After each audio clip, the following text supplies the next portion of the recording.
Have you ever stood in front of an old photograph and felt like someone in it was still looking back at you? Tonight's story begins with one such photograph, faded, cracked, and found inside a sealed attic box that hadn't been opened for nearly a century. It belonged to a family whose name once carried weight in a quiet corner of history, until it vanished along with nearly every trace of their lives. In the next hour, we'll follow the strange clues left behind, a name carved beneath the wallpaper, a series of letters written in two different hands, and a disappearance that official records tried to erase. But as you'll soon discover, some stories refuse to stay buried. They whisper through the dust, through time itself, asking to be seen, to be remembered. Before we begin, where are you watching from tonight? If you're new here, don't forget to subscribe and ring the bell so you won't miss the mysteries that still keep the past awake. Now, let's step quietly into the dark and listen to what history has been trying to tell us. The photo at first glance appeared to be an innocuous snapshot of two young friends, until historians discovered something no one expected. Dr. Natalie Chen, head of photography at the National Museum of American History, gently adjusted her digital scanner. Another day, another batch of old photos from the Montgomery collection awaiting restoration. She had processed thousands of old photos, but this one gave her pause. The 1853 daguerreotype showed two young women sitting side by side on an elaborate bench on the porch of a southern plantation. On the left was a white girl of about 14, her blonde hair intricately curled, wearing an elegant Victorian lace dress. On the right, a black girl of about 15, also wearing a beautiful dress, more modest, but still too elegant for the status she might have had if she had indeed been possessed. "It's strange," Natalie whispered. It was rare to see two girls sitting so close together, as equals. In photographs of the period, white and black people were rarely captured in the same frame if they were the lines of power were always clear. Never equals, never friends. She carefully placed the photo in the high-resolution scanner. The Montgomery collection was famous for its rare scenes of pre-Civil War Southern life, and this one had been hailed as a testament to cross-racial friendship. But as the image slowly crept up on the screen, and Natalie zoomed in to examine the details, something made her shudder. Beneath the hem of the black girl's dress was something metallic, reflecting a faint light. She adjusted the contrast, sharpened it. At first, she thought it was an anklet or a buckle. But then, the familiar contours, engravings, and clasp emerged. It was an iron shackle, camouflaged with intricate patterns, as if to pretend it was just jewelry. The air in the room froze. The photograph, once seen as a symbol of friendship, now became a relic of imprisonment. A clever drama, dressed up as tenderness. "Dr. Whitaker needs to see this," Natalie muttered. That evening, as she looked back at her notes, she couldn't forget the look in the photo's eyes. What she had thought of as Victorian calm now had a tinge of resignation. A soul forced into silence for 170 years. The next morning, she went to the archives deep in the museum's basement, where the labeled boxes slept in the cold and silence. Natalie flipped through the files until she came across a yellowed file, the original file of the Montgomery collection, sent to the museum in 1972.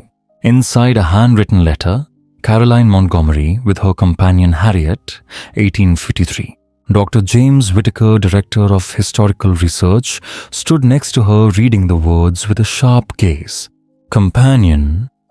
He raised an eyebrow.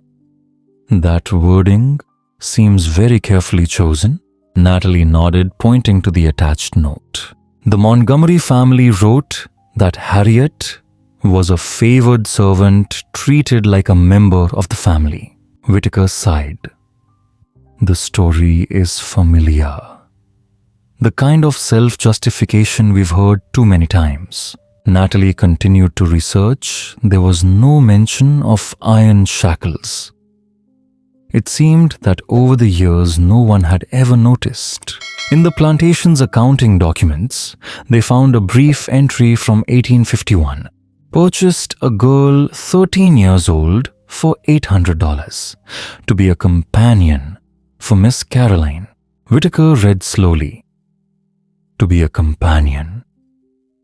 The words seemed gentle but contained a tragedy. Then, in the diary of Elizabeth Montgomery, Caroline's mother, they came across an even colder entry. A suitable companion was found for Caroline today. Do you hear the contradiction in those words? A friend bought with money. A relationship carved in chains. The diary entry continued with an unsettling calm. The girl is well-mannered and speaks well. Caroline is delighted with her new friend. Though we've taken precautions to ensure she remains reliable, Thomas has crafted a special arrangement that is both secure and befitting her position. Natalie read the words twice, feeling her stomach tighten. A special arrangement. That was how they described it. The decorative shackle spoken of as though it were an honor, a privilege, a gift. Further passages revealed more of the same chilling politeness. Caroline and Harriet spent the afternoon reading together. Harriet's education is proving useful, though we must be careful not to let her forget her place. The gold filigree was a good choice, elegant enough for her to be seen with Caroline in public. Natalie whispered almost to herself. This is worse than I thought. She wasn't simply enslaved. She was made to act like a friend, while chained in gold. James Whitaker nodded, his expression hard. A pet slave for a lonely plantation daughter, he said quietly. If the Montgomerys did this, others probably did too. The search led them next to the National Archives in Washington, D.C. Endless shelves of stories and silence. They're among thousands of testimonies from the 1930s Federal Writers Project. Natalie hoped to find something, anything, that could give Harriet a voice. Days passed in patient quiet until one entry caught her eye. An interview recorded in 1937 Chicago. The woman's name? Harriet Johnson. Her age, her birthplace in Louisiana, everything matched. Listen to this, Natalie said, motioning James closer. The transcript trembled slightly in her hands as she read aloud. I was purchased special to be a friend to the daughter, Miss Caroline. They dressed me fine, taught me to read some, though it was against the law. But don't let that fool you about kindness. I wore a gold chain on my ankle. For 4 years, only took off when I was locked safe in my room at night. James leaned forward, eyes wide. That has to be her. Natalie kept reading. They called it my special bracelet. Said it was a privilege to wear gold when others wore iron.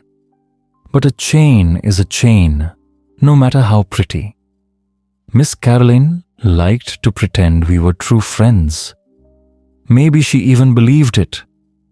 But friends don't own friends. The words seemed to fill the room, heavy with truth. Harriet had been trained to walk, talk, and dress.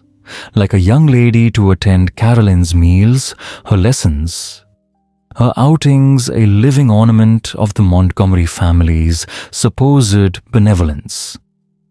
And yet, every step she took was bound by that shining restraint. Then came the line, that stopped them both. The photographer came for Miss Caroline's 14th birthday. They dressed me in one of my best dresses, though still plain beside hers, and posed us together. Miss Caroline said it showed how special our friendship was. Never saw that the chain on my ankle told the true story. That was the photograph. That frozen smile. That secret no one had seen for 170 years. The rest of Harriet's account told of her escape, the chaos of war, the frantic flight northward, and a new life built in Chicago, where she married, raised children, and finally spoke her truth to the interviewer. She survived, Natalie said softly. She lived long enough to tell her own story. And now we can finally listen. The final paragraph lingered like a whisper from the past.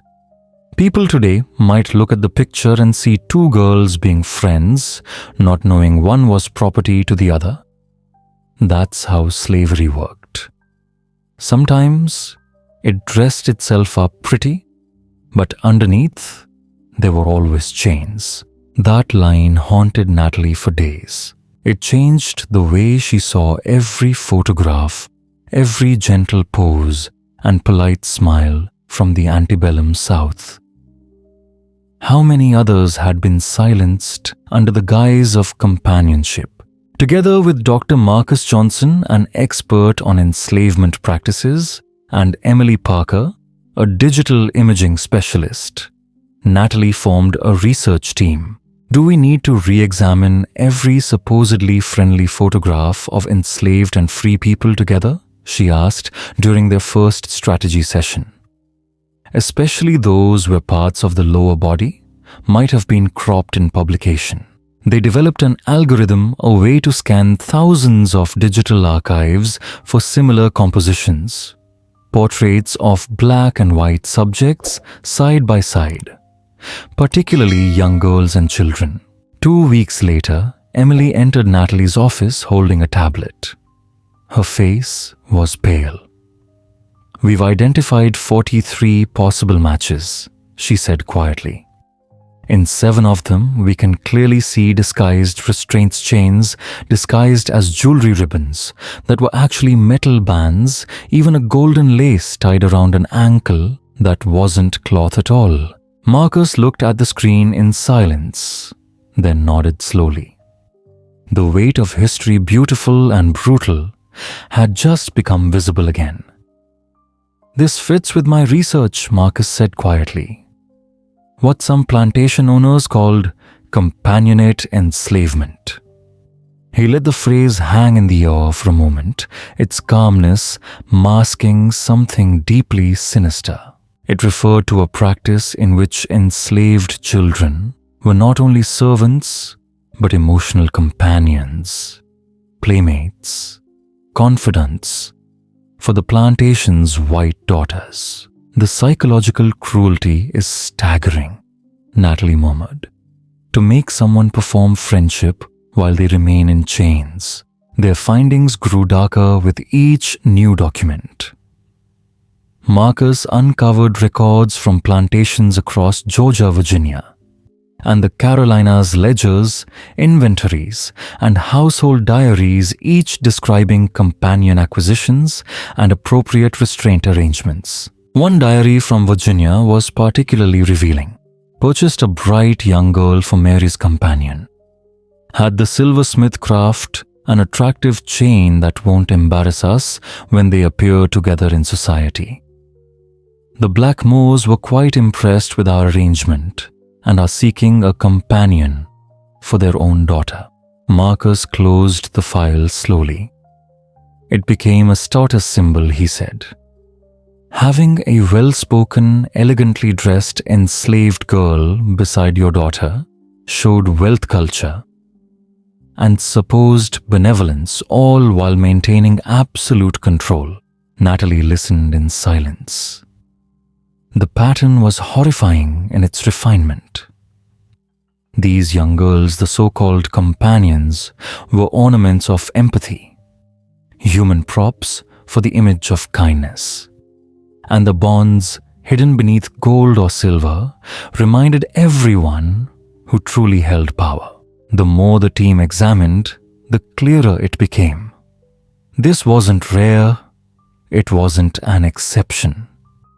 It was a system, one that hid in plain sight, draped in lace and manners, passing itself off as civility. When Natalie presented her team's findings to the museum's exhibition committee, the room fell into heavy stillness. Projected on the screen was the photograph Caroline and Harriet, the shackle now unmistakably visible in the enhanced image. This completely changes how we should display and interpret this photograph, Natalie said. And, potentially, dozens of others. Richard Townsend, the museum's senior director, shifted uneasily in his chair. "This is extraordinary work, Dr. Chen," he began carefully, "but we need to think about the implications. The Montgomery family still funds much of this collection. Their descendants sit on our board." Natalie looked up. Her voice remained steady. "All the more reason to be honest. This isn't about one photograph, it's about correcting a century of misrepresentation." Dr. Eliza Washington, head of African American History Collections, leaned forward, eyes bright with conviction. "I agree," she said. "We have Harriet's own words. To hide them now would be to erase her all over again." The discussion stretched for hours, quiet voices, tense, pauses. Some feared controversy. Others worried about rewriting established narratives. Marketing whispered about donors, about headlines, about public comfort. Richard rubbed his temples. "So what exactly are you proposing, Dr. Chen?" Natalie didn't hesitate. "A special exhibition, hidden in plain sight.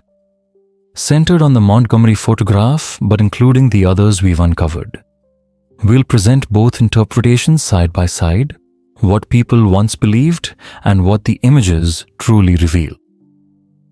The disguised restraints, the forced companionship, and Harriet's voice telling her own story." Eliza nodded.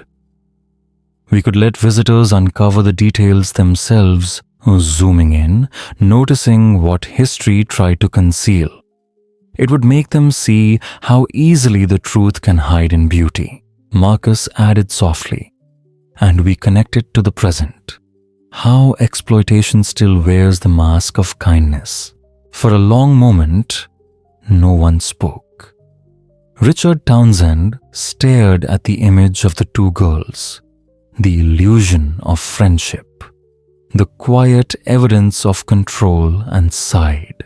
He was weighing two heavy truths, the comfort of tradition and the responsibility of honesty. Under the soft hum of the projector, Dr. Natalie Chen stood in silence, the fading image of Harriet still glowing faintly on the conference room wall. The meeting had ended, but she lingered, her eyes fixed on that ghostly face from the past.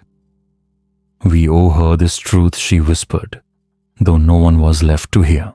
The next morning, the polished mahogany of the Hartwell and Reed law offices reflected the weight of history itself. Oil portraits of stern-faced men lined the walls, their painted eyes fixed upon the gathering below. Natalie sat beside Director Townsend, across from 3 members of the Montgomery family and their attorney. "This is preposterous," declared Eleanor Montgomery Williams, her silver hair gleaming, her tone sharp as glass. "You're defaming my ancestors based on a shadow in an old photograph." Natalie turned her tablet toward her. "It isn't a shadow, Ms. Williams. What you're seeing is a decorative restraint, and we have Harriet's own recorded testimony describing it." Eleanor's lips tightened. Some interview with an old woman claiming to be this Harriet. How can you possibly verify such a thing? The details match precisely, Natalie replied softly. Names, dates, location, even the filigree pattern of the restraint. And there's more. She slid another image forward. Your great-great-grandmother's diary describes the same arrangement word for word. A brief flicker of color drained from Eleanor's cheeks. Richard Townsend, ever diplomatic, tried to ease the tension. We understand. This is difficult information. The museum's goal isn't to condemn your family, but to illuminate a wider historical truth. My ancestors were respected members of Louisiana society, Eleanor retorted. They treated their people well for the times. Marcus, the museum's historical expert, leaned forward. His voice was calm but firm. With respect, Ma'am, forcing a young girl to feign friendship while being shackled? That's not kindness in any era. The Montgomery attorney cleared his throat. The donation agreement grants the family rights regarding the exhibition. We could seek an injunction. You could. Richard replied evenly. But Dr. Chin's findings are academically verified. They'll be published whether or not the exhibit proceeds. The question is, does your family wish to be remembered for honesty or for burying the truth again? A long silence followed. Then from the end of the table, a younger voice spoke, hesitant but clear. Grandmother, perhaps we should consider another approach. Times have changed since the collection was first given. And just like that, the temperature in the room shifted. After hours of tense negotiation, a fragile compromise was reached. The Montgomerys would allow the exhibition, but with a family statement acknowledging that while their ancestors participated in morally unacceptable practices, they were also products of their time. As they prepared to leave, Eleanor paused by Natalie.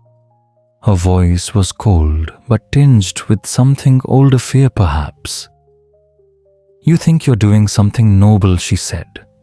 But some history is better left buried. Natalie met her gaze. Harriet couldn't speak when she lived in chains. But she left a record. Don't you think she deserves to be heard now? Outside rain pressed softly against the windows. The negotiations were over. But for Natalie and her team, the real work was just beginning. 6 months remained before the exhibition's opening. And every new discovery deepened the shadows they were uncovering. Look at this, Emily called from her desk one evening. Her voice barely above a whisper. Letters, dozens of them. Between the Montgomerys and the Whitfields in Georgia, Natalie approached, scanning the faded ink. The words were polite domestic, but chilling in context. They were sharing techniques, Emily murmured. Advice on managing their companions.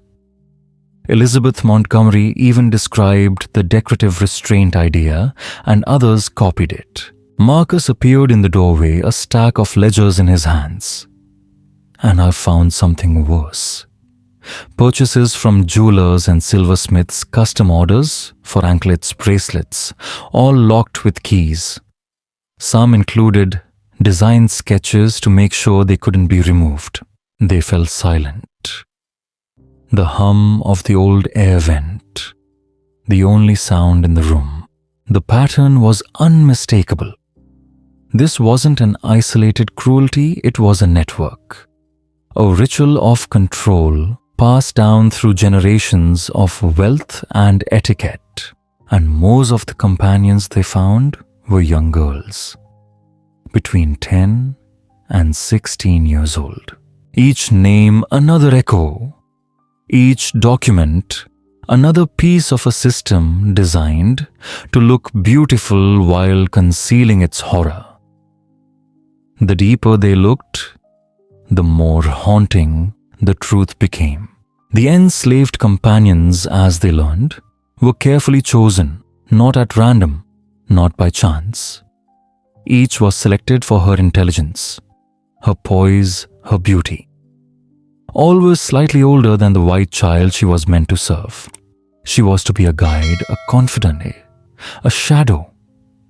Given small privileges, lace collars, ribbons, books with the first few pages taught by hand, but always with the same invisible leash restraint and control.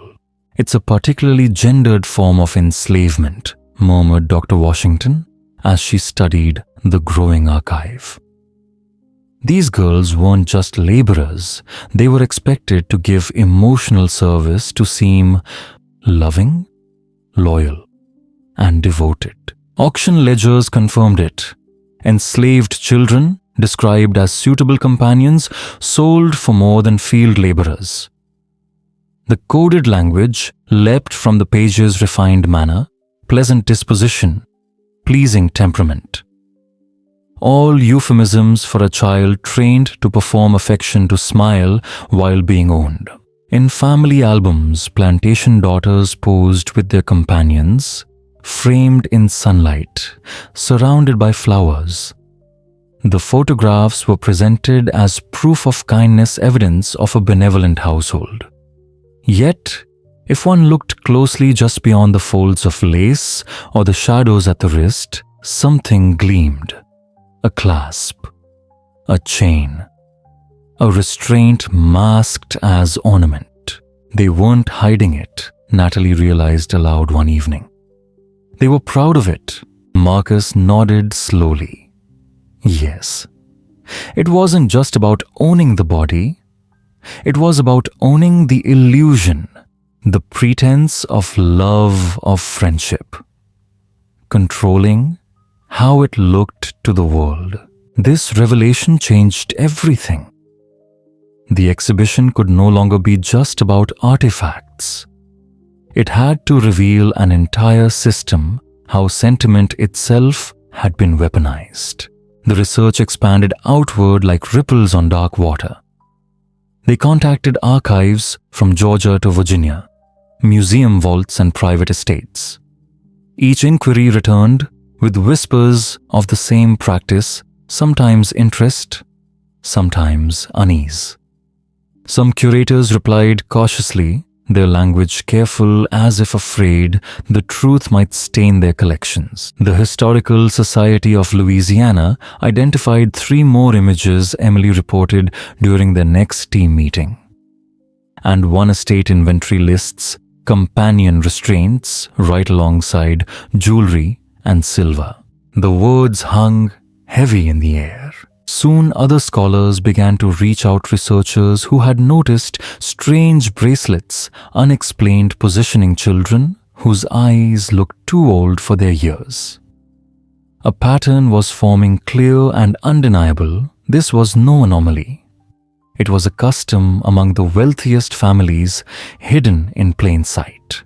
Dr. Washington began cross-referencing oral histories from the WPA slave narratives. I found 11 accounts, she said. Not all mention the restraints, but many describe being locked in or wearing a mark that tied them to a specific child, a daughter of the house. But the true breakthrough came with a quiet voice from the present, a woman named Gloria Thompson. My great-great-grandmother was one of them, she said during their recorded interview. Her name was Rachel. She belonged to a Virginia planter's daughter, Miss Charlotte. Every day she had to dress like her, play with her, speak gently. But at night, she slept on the floor beside Charlotte's bed, chained to the frame. Gloria reached into her bag and revealed a small object, a golden cuff, delicately filigreed, the lock still intact. Rachel kept this after she escaped. She said she wanted her children to remember what pretty things can hide. Natalie held it carefully under the light. It was nearly identical to the one in the Montgomery photograph. Proof not of a legend, but a system. Manufactured, repeated, institutionalized.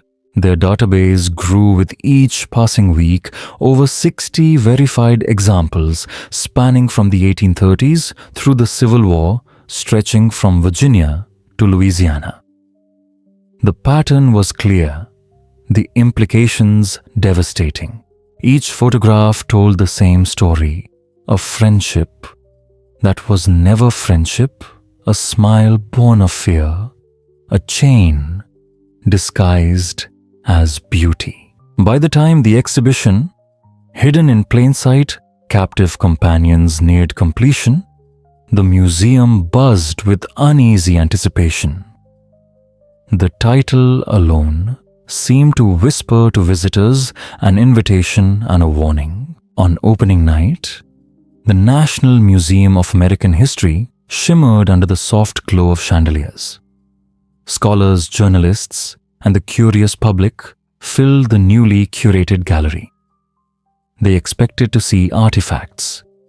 What they found instead was reflection, a confrontation with how beauty can conceal cruelty and how the camera, once thought to preserve innocence, had unknowingly recorded pain.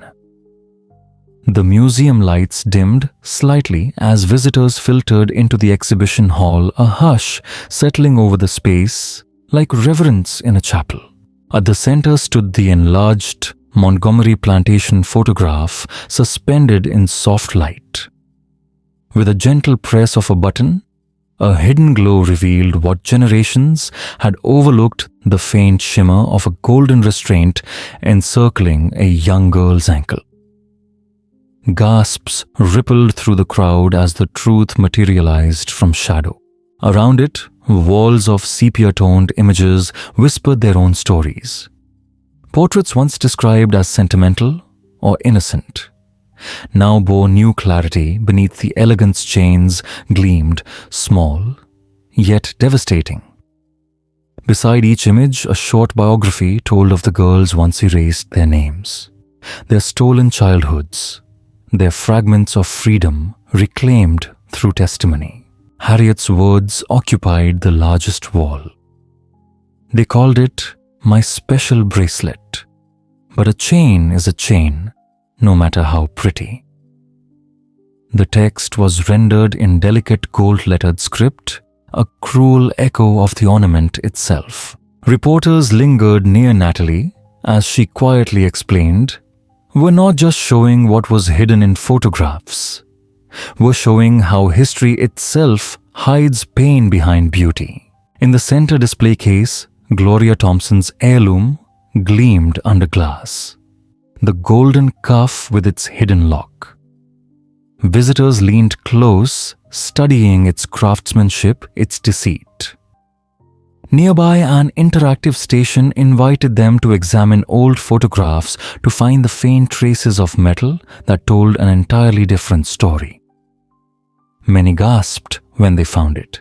Others simply stood silent, a hand pressed to their mouth. The emotional weight of the room was palpable. Some visitors wept softly. Others debated in hushed tones about responsibility, memory, and the comfort of inherited lies. Descendants of plantation families shifted uneasily, while descendants of the enslaved thanked the museum staff with trembling hands. Among them, Eleanor Montgomery Williams arrived stoic and silent. But Natalie's gaze drifted toward a younger woman beside her. Eliza, her eyes glistening as she read Harriet's testimony aloud to a small crowd. At the exhibit's heart, Gloria Thompson stood beside her ancestor's shackle. "Rachel wanted us to remember," she told visitors gently. "Not to stay angry, but to see truth when the world tries to disguise it." As the evening drew to a close, Director Townsend approached Natalie. His expression softened. The board chairman called it the most significant historical reframing we've done in decades, he said. "Worth all the controversy, wouldn't you say? Natalie didn't answer immediately. She watched a young black girl staring up at Harriet's photograph, her reflection merging with it in the glass. Then she smiled faintly. Absolutely worth it. A year later, the project's echo had spread far beyond Washington. Hidden in Plain Sight had traveled to 7 museums across the country. Scholars re-evaluated archives. Over 40 new companion photographs had been identified. Academic journals filled with debate and discovery. For the first time, museums began developing new protocols, teaching historians to look beyond smiles to question comfort, to read silence as evidence. One afternoon, a knock broke Natalie's concentration. A young intern entered with a small parcel. "This just arrived for you, Dr. Chen," she said. From someone named Eliza Montgomery. Natalie felt her breath catch. Inside was a leather-bound diary and a note written in neat handwriting. "Dr. Chen. We found this in Grandmother Eleanor's effects after her passing.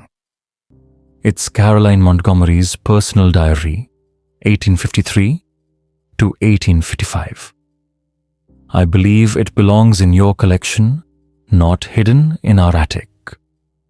Eliza Montgomery. Natalie opened the diary with care. The pages were delicate. The ink faded, yet the voice that emerged was heartbreakingly vivid.